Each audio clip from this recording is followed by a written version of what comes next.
প্রতিদিনের ব্যস্ততার মাঝে মাঝে মাঝে যদি এরকম একটা সময় বের করা যায় যে নিজেকেই নিজের টাইম দেওয়া যায়, নিজেকে ভালোবাসা যায়, নিজের যত্ন করা যায়, তাহলে কিন্তু বেশ ভালো হয়। Good morning everyone, welcome back my new blog. আশা করছি ভিডিওটি ভালো লাগবে।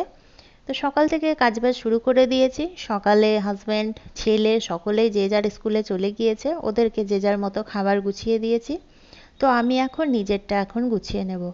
তো খুব সকালে ওঠা হয়, তো অনেকক্ষণ বসেছিলাম, নিজের মতো টাইম স্পেন্ড করলাম।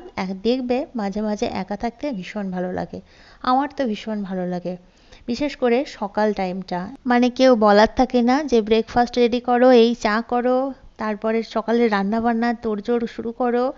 নিজের মতো নিজের খেয়ালে বসে থাকি, যখন খুশি রান্না করলাম, তো বেশ ভালো লাগে। তো নিজের জন্য একটু ব্রেকফাস্ট করে নিলাম। একটা গোলা রুটি বানিয়ে নিয়েছি, চালের রুটি, সেটা দুধ দিয়ে গুড় দিয়ে ভিজিয়ে খেয়ে নিলাম। আজকে আর চা খেলাম না, দেখলাম আজকে খুব গরম, তো ভাবলাম যে চাটা আজকে খাবো না, দেখি বিকেলের দিকে খাবো। তো এখানে রান্না বান্না শুরু করে দিয়েছি। তো একা থাকবো ভাবছিলাম যে একটুখানি সেদ্ধ ফদ আলুর মাখা খেয়ে নেব, ব্যাস হয়ে যাবে। আর ফ্রিজে মাংস ছিল, তো ভাবছি না, নিজেকেও ভালোবাসা দরকার, নিজের যত্ন করা দরকার। মাঝে মাঝে একটু ভালো কিছু করে একা একাই খেয়ে নিই না কেন, তাতে কিন্তু মন্দ হয় না। তো ওদের জন্য রাখবো, ওরা রাতের দিকে এসে খাবে, কারণ বাবা ছেলে দুজনের আছে একটা ইনভিটেশন, তো সেখানেই ওরা চলে যাবে দুপুরে খেতে। তো ভাবছিলাম যে আমার জন্য আর একা কি করব, তো শেষমেশ ভাবলাম একার জন্য হলেও একটু ভালো মন্দ করে খেয়েই ফেলি। তো এখানে আমি পোলাও রান্না করছি। তো পোলাওয়ের জন্য প্রথমে বেরেস্তা করে নিলাম। তো চালটা ভিজিয়ে রেখেছিলাম, জল ঝরিয়ে রেখে দিয়েছি, তো চালটা একেবারে শুকনো শুকনো হয়ে গিয়েছে। তো পোলাওয়ের জন্য প্রথমে আমি একটু ঘি দিলাম, তারপরে এলাচ, দারচিনি, লবঙ্গ, দুটো তেজপাতা দিয়ে একটু হালকা লাল মতো করে নিয়ে উপর থেকে যে চালটাকে ধুয়ে রেখেছিলাম সেটাই দিয়ে দিলাম। একদম সামান্য পরিমাণেই করছি, যেহেতু রান্না বান্না থেকে আজ টোটালি ছুটি, তার জন্য একটু অল্প স্বল্পই কিছু করে নিচ্ছি। আর এখানে পোলাওয়ের চাল ছিল, কিন্তু সে পোলাওয়ের চালটা রান্না করতে গেলে দেখি একদম গলে গলে যাচ্ছে, গায়ে গায়ে লেগে যাচ্ছে। তো পোলাও না একটু ঝুরঝুরে না হলে ভালো লাগে না। তো ভাবলাম যে চালেরই ভাত খাই, সেটা দিয়ে বানিয়ে ফেলি। তো এটা দিয়ে করলেও খারাপ হয় না, যেহেতু এটাও সরু চাল, মিনিকেট চাল। তো চালটাকেও দিয়ে দিলাম এরপরে মশলার মধ্যে, দিয়ে ভালোভাবে একটু ভেজে নিয়ে উপর থেকে জল দিয়ে দিলাম, বেশ কিছুটা পরিমাণে জল দিতে হবে, যেহেতু ভাতের চাল অনেকটা পরিমাণে জল টেনে নিবে। এখানে যদি পোলাওয়ের চাল হতো তাহলে অল্প স্বল্প জল দিলেও চলে যেত, তাড়াতাড়ি সেদ্ধ হয়ে যেত, কিন্তু এখানে একটা সেদ্ধ হওয়ার ব্যাপার আছে। তো এই তো এদিকে চালটা মোটামুটি ফুলে উঠেছে, অনেকটা পরিমাণে হয়ে এসেছে ভাতটা। তো এই মতো অবস্থায় আমি এবার লবণটা দিয়ে দেব। তো স্বাদ মতো একটুখানি লবণ আমি অ্যাড করে দিলাম। তো আগেই দিতে হবে লবণটা, যেহেতু ভাতের মধ্যে ঢুকলে বেশ ভালো লাগে খেতে।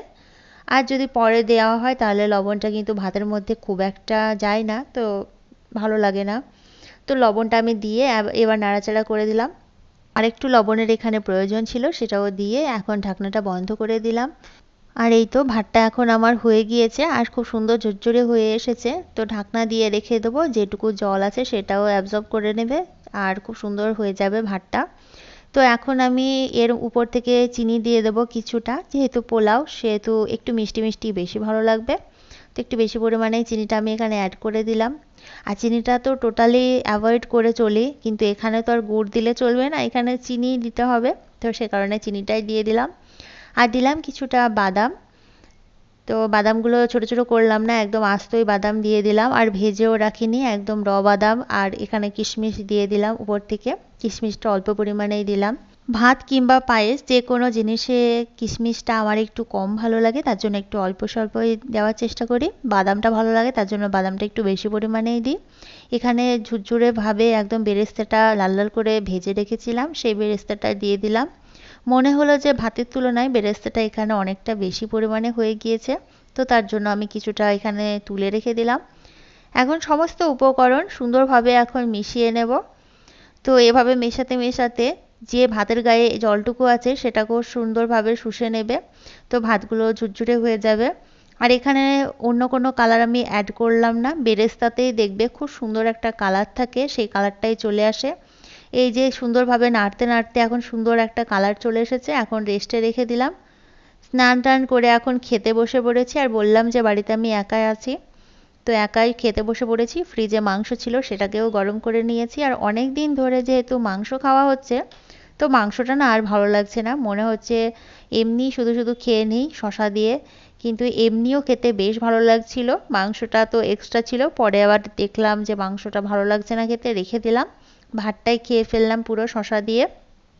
তো ছেলে স্কুল থেকে বাড়ি আসার পর ওকে কিছুটা আমি খাইয়ে দিয়েছিলাম, যেহেতু মা ওকে না খাইয়ে কিন্তু আবার আমার খেতে ইচ্ছে করবে না, তার জন্য ওকে প্রথমে কিছুটা খাইয়ে দিয়েছিলাম।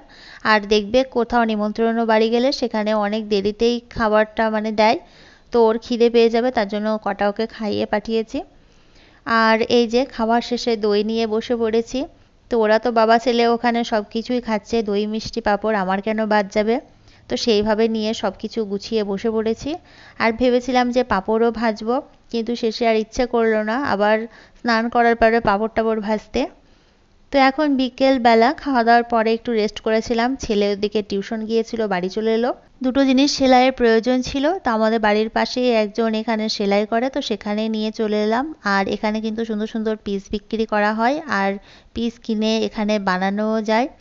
তো এই তো সেলাই হয়ে গিয়েছে, ভাবলাম এখানে একটা সুন্দর মাঠ আছে, তো মাঠটা একটু ঘুরে যায়। আর খুব সুন্দর হাওয়া দিচ্ছিল, মনে হচ্ছিল যেন এখানেই আমি বসে পড়ি। কিন্তু সন্ধ্যা নেমে আসছিল, বাড়ি যাওয়ার পালা। তো এখানে ফুচকাওয়ালা ছেলে বলল ফুচকা খাবো, আর 10 টাকা মাত্র ঘুরেছিল, 10 টাকার ফুচকা নিয়ে বাড়ি। আর যার যার ফুচকা খেতে ইচ্ছা করবে আমাদের বাড়ির এখানেই চলে এসো ফুচকা খেতে, কারণ এখানে 10 টাকার 8টা ফুচকা, মানে লটারি লেগে যাওয়া মতো ব্যাপার। আর অন্য জায়গায় তো 10 টাকা 4টে দেয়, 5টা দেয়। তো এখানে দেখো পাতাটা আবার উড়ে চলে যাচ্ছে, ছেলেকে বললাম ধরে নিয়ে এসো। তো ওর ফুচকা থেকে আমি একটা ভাগ বসাবো, তার জন্য বসে পড়লাম। ফুচকা দেখলে আর তো লোভ সামলানো যায় না, যতই ভাবি খাবো না, তো একটা তো খেতেই হবে, না হলে তো থাকা যাচ্ছে না। চোখের সামনে বসে বসে ছেলে অতগুলো ফুচকা খাবে আর আমি একটা খাবো না, হতেই পারে না। ফুচকা তো একটাই পেয়েছি, তার জন্য এখানে যে তেঁতুলওয়ালা জলটা ছিল সেটাও শেষমেশ চুমুক দিয়ে খেয়ে নিচ্ছি। তো ভিডিওটি আমি এখানেই আজকের মতো শেষ করলাম, দেখা হচ্ছে নেক্সট আরও একটি ভিডিওতে। সকলে সুস্থ থেকো, ভালো থেকো, আর অবশ্যই চ্যানেলটি ছেড়ে যাওয়ার আগে লাইক কমেন্ট শেয়ার অবশ্যই করে দিও। সাবস্ক্রাইব করে চ্যানেলের পাশে থেকো।